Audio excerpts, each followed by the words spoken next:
Good morning, ladies, gentlemen, and non-binary peoples. This is Bronson's By Any Means Necessary Fantasy Football Talk for Tuesday, November 15th. November 15th. Already halfway through this month. Feels like it was just Halloween, like last weekend. Time is just flying. Time flies when you're not having fun, right? I haven't been having any fun the last couple of weeks because I don't have any damn money. I'm getting paid today, finally getting a real paycheck today. I'm excited. I gotta go get some clothes. I've gained a little weight, so some of my pants don't fit, which actually I'm really upset because I bought like this $65 pair of pants last year. They already broke. The whole the hook thing up here, you know, where the button is. Some pants have a hook. Nicer pants have a little hook thing. It already broke, so I have to replace those. And then I have another pair of pants that were actually, they were already kind of tight on me before I gained a little weight. They were just real tight on the hips, and now they're completely worthless to wear. So I gotta get a couple new pairs of pants. I need some socks. I always need socks. I don't know where the hell all my socks go, but I run out of socks.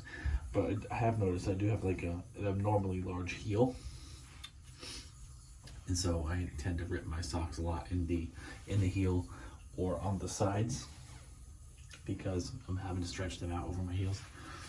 So I do have to replace them a lot, but I do lose socks all the time too. And then I think I also need a pair of shoes because the last couple pairs of shoes I bought, I found this really great pair at Walmart a long time ago. I loved them. They were like slip-ons. They were like $15. Super comfortable. Really enjoyed wearing them, and then they kind of wore out. So I went to Walmart and bought the same pair again, but that was a much lower quality pair of shoes. They didn't last nearly as long, and they're also, I've noticed, really slippery when it gets wet. And since I don't really work indoors in a climate controlled airport anymore, I work outdoors, you know, walking, delivering food. I need some more practical shoes than those, so I gotta find some shoes that aren't gonna slip. So I got a little bit of shopping to do today. But yeah, I'm finally gonna have some money, so that's good. Maybe, although I didn't work yesterday because I don't have any gas. I didn't have any money to get gas in my car yesterday. That's how down and out it was. So I didn't work yesterday, so I do kind of want to work today. But I also kind of want to go to the Blazers game today because the Spurs are in town. Not super exciting, but tickets are super cheap to that game. I haven't been to a Blazers game yet this year. In this month, these next couple of months, that was something I really wanted to do before I probably move away, because I did get approved for an apartment in Tucson, and I'm supposed to move in January 18th, something. So I gotta decide if that's the move I'm gonna make. I do want to make that move. I'm just a little overwhelmed with what the hell I'm gonna do about my stuff, and stressed out about how I'm gonna keep my job with UPS. So, and then it turns out that the midnight shift for UPS doesn't start until Thursday, which I think is really stupid. I think it's stupid that we have to do it in the first place, especially if we didn't volunteer. And I think it's stupid that we're apparently not getting paid any extra money for it. The only money we're going to make is it should be, every one of those shifts would be overtime pay because it's not our scheduled shift.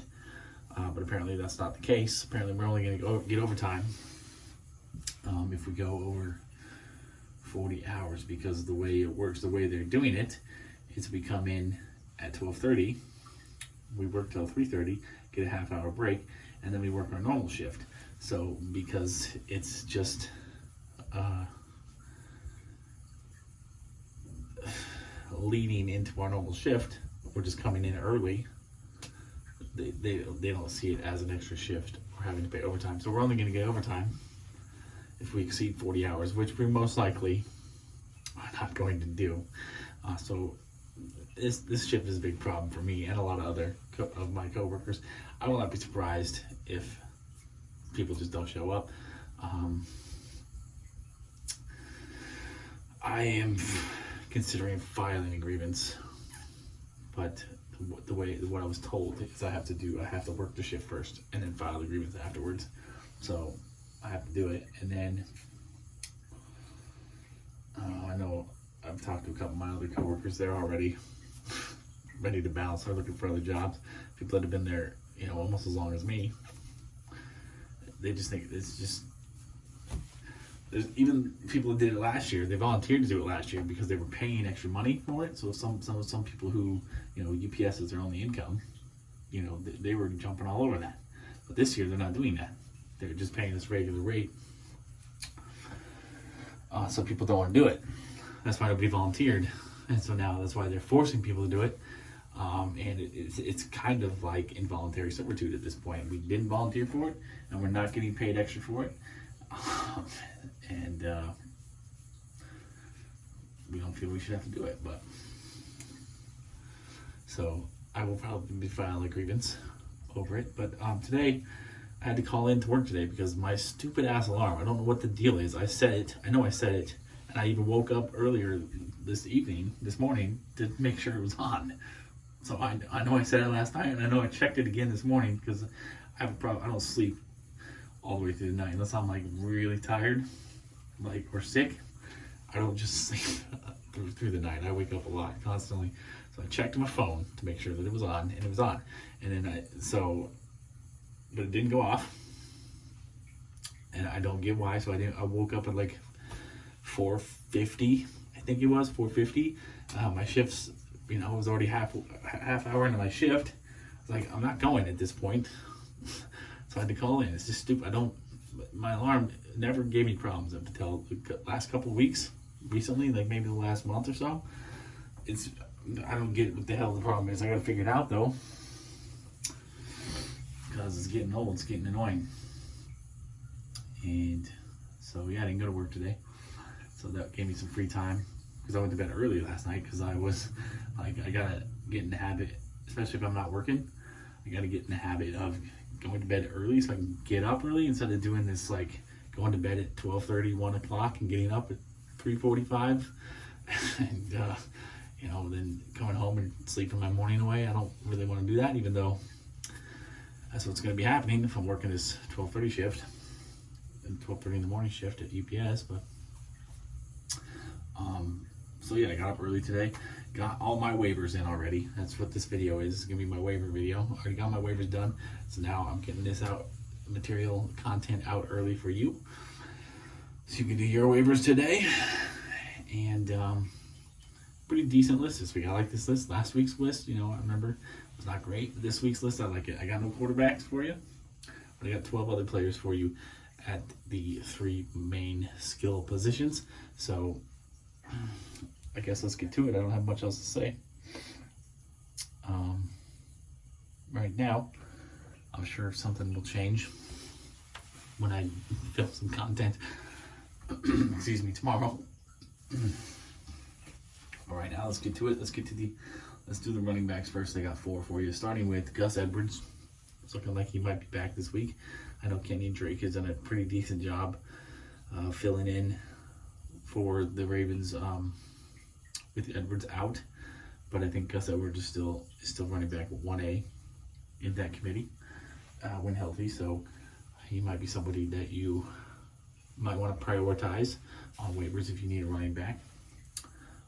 Then Isaiah Pacheco hasn't done much with the volume he's getting, but he's getting quite a bit of volume, and he's kind of phased Clyde Edwards-Helaire out, which is surprising to me because Clyde Edwards-Helaire started the year so well.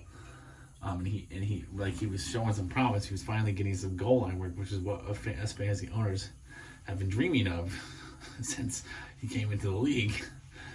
And then the Chiefs just moved on.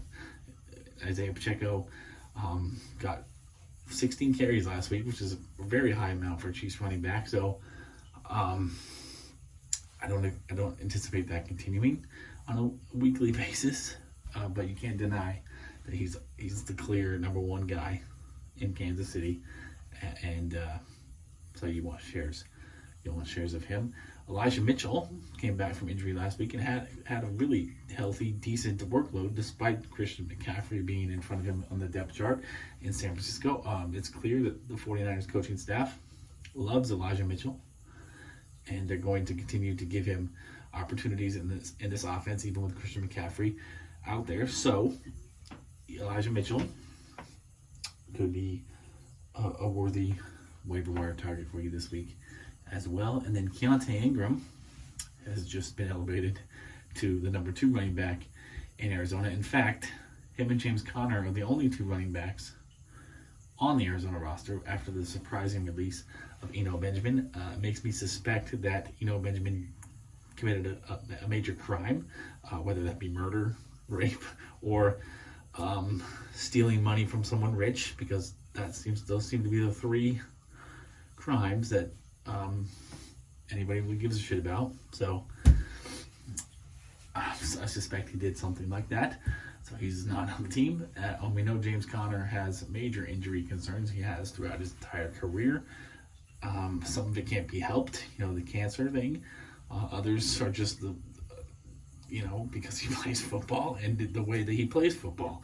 So Keontae Ingram could definitely be a sneaky good waiver wire pickup for you this week, especially if you're a James Conner owner, which I know a lot of us are, because James Conner went very high in fantasy drafts this year. So that's your running backs. Before I get to the wide receivers and tight ends, I need to remind you of the buys. We do have 4 teams on bye. We have the Seattle Seahawks here in the Pacific Northwest, the most northwesternmost team in the NFL. And then we have the 3 Florida teams, the Miami Dolphins, Tampa Bay Buccaneers, and Jacksonville Jaguars, all on bye. 2 AFC teams, 2 NFC teams, and that really hurts me. I did not realize some of my teams, I got some major wide receiver issues this week, because I got Godwin and Evans, I got Waddle and Hill, and I got Tyler Lockett.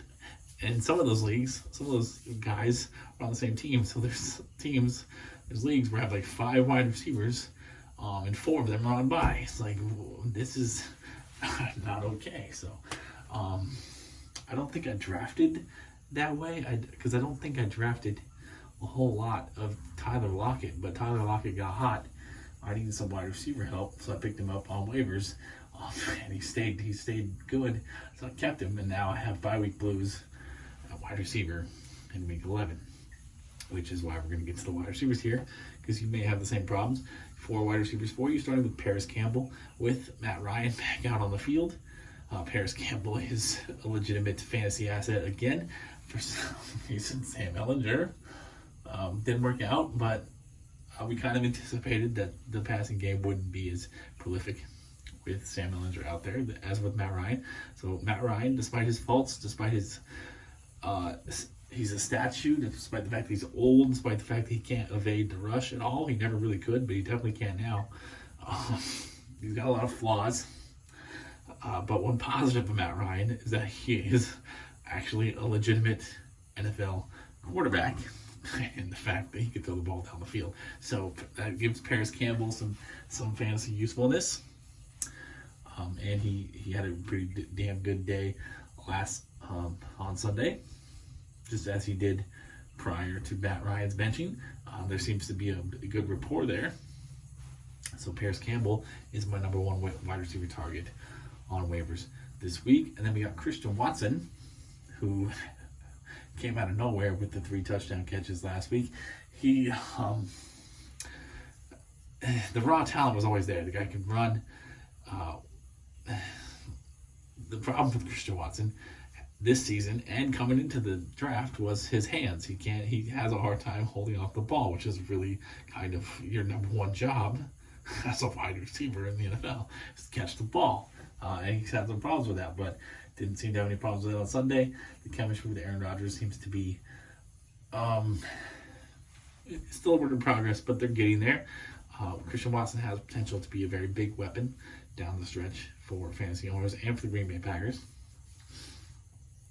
And coming off a 3 touchdown performance, he's going to be a hot waiver wire ad. So if you want him, you're going to have to prioritize him.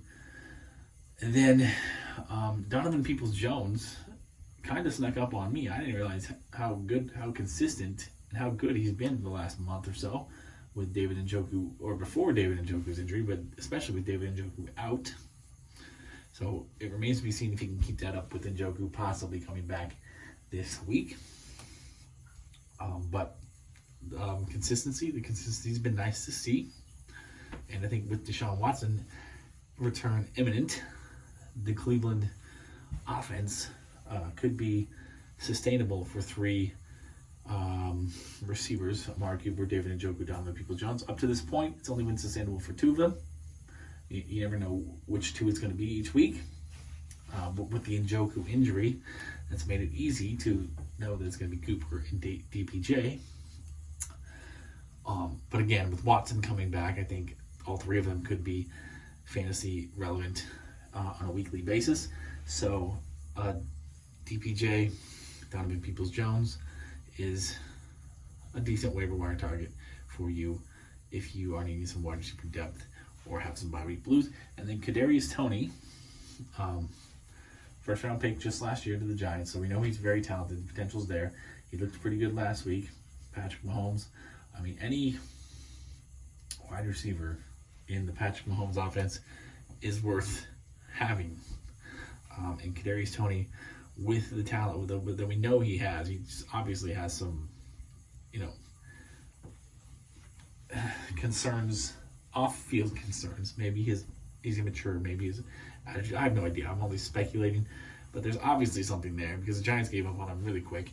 The fact that he's hurt a lot, I don't know if he's really hurt or if he's just doesn't want to play. Whatever the thing may be, Kansas City is going to be a much better environment for him with a much better quarterback, much better coaching staff, much more stable coaching staff, and then also the fact that they're winning. That usually makes players a little bit happier as well. So, Kadarius Toney is a great buy low opportunity whose ownership is under 50% in fantasy leagues right now. That's probably going to change in 24 hours. So you might want to get him now. Tight ends, I got 4 for you as well. It's a very prolific tight end week, especially with the sad injury to Zach Ertz. He's out for the year. You might need a tight end, especially if Zach Ertz has been your only one. The number 1 tight end is Cole Kmet. He's back. I was really hyping Cole Kmet coming into the season, and then he was completely worthless. I gave up on him, forgot he existed. But 4 touchdowns in the last 2 weeks puts you back on the map. He's actually looking like Justin Fields' number 1 target right now, which is not saying a whole lot, but it's something. And Cole Kmet is getting hot at the right time, so should be your number 1 tight end waiver wire priority because of what we've seen him do the last couple of weeks, and with the talent that we know he has, and with the hype that he had going into the season. It took a long time, but I think we're finally getting to see the Cole Kmet that we've been waiting for. Juwan Johnson of the Saints, big red zone target for whatever quarterback is out there. He seemed to have phased out Adam Troutman, was was a second round pick not very long ago. Juwan Johnson was an undrafted wide receiver out of Oregon. Well, I think he was at Penn State first, and he was a grad transfer to Oregon as a wide receiver. Made the transition to tight end in the NFL. He's shown glimpses in previous seasons, but never really been consistent. This year, he's finally showing a little consistency, especially catching touchdowns. So he could be a good tight end waiver wire target for you. I know that I put in a couple of claims for him this morning. Foster Moreau, with the injury to Darren Waller, we know Foster Moreau is going to be a tight end 1 for at least the next 3 weeks. So there's consistent low value there. Moreau has in the past been a decent streaming option when Darren Waller's been out. So far this year, that hasn't really been the case. The Raiders' offense is a mess. Raiders entirely are a mess. But Foster Moreau, again, given the fact that we know his role over the next couple of weeks, is worth an ad. I don't know if I'd start him yet, but if you're a person who carries 2 tight ends, like I do in some cases, when I don't have an elite one, I do like to carry 2. Boston Rowe's worth having on your bench. And then Trey McBride is the replacement for Zach Ertz in Arizona. He was actually the first tight end drafted in the rookie draft this last year. Coming out of college, he was the number 1 tight end prospect. I thought I was a little curious that the Cardinals drafted him because they had Zach Ertz. They had Max Williams. So it seemed to be like, are they giving up on Zach Ertz already? Are they going to move on from Zach Ertz after the year? I don't know. We're going to see what Trey McBride can do. He's going to get his opportunity now. I think he's a really talented pass catcher. I think he's going to get utilized well by Kyler Murray, just as Zach Ertz has. So I honestly don't know if they're going to miss Zach Ertz too much because of the Trey McBride, because having Trey McBride there. And I think Trey McBride is going to be able to step right in and be a fantasy relevant tight end right from the jump next week. So if you want to take a flyer on a rookie tight end who hasn't done anything yet, like I am, Trey McBride was I really want to give up away my secrets, but Trey McBride was my number 2 tight end priority this week. I'm not going to tell you who my number 1 is, but I'm sure you can probably guess based on the information I just gave you. But Trey McBride is my second best tight end on the wire this week. I didn't really talk about Greg Dulcich. I didn't even actually look to see if he was still under 50%. Didn't have the greatest game last week, but I think that was more of an anomaly, especially with Jerry Jeudy potentially being out this week. I think Greg Dulcich is going to see a bigger target share. So he's still definitely something to own. I think his ownership is over 50%. Not sure about that though, but strong week for tight end ads. I guess that's it. That's all I have. That's my waiver wire targets, my waiver wire video for week 11. Didn't do a basketball video yesterday because I just think it's just pointless. Doing the basketball video is pointless. So, just add whoever the hell you want. You got some injuries. If you got a center hurt, go out and get the best center on the wire.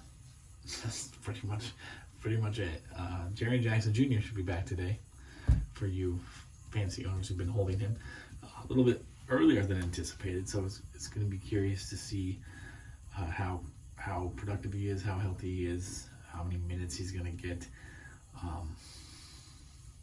But this is bad news for Santi Aldama. He's probably no longer going to be a player worth holding, and except in dynasty formats, obviously. Still a good asset in dynasty, but in redraft, you could probably drop him. And who else is coming back from injury? Kawhi should be back soon. Mitchell Robinson should be back soon. Yeah, that's all I got. I guess that's all I got. I need to see if I got paid yet, so I can go get some errands done and get to work. All right.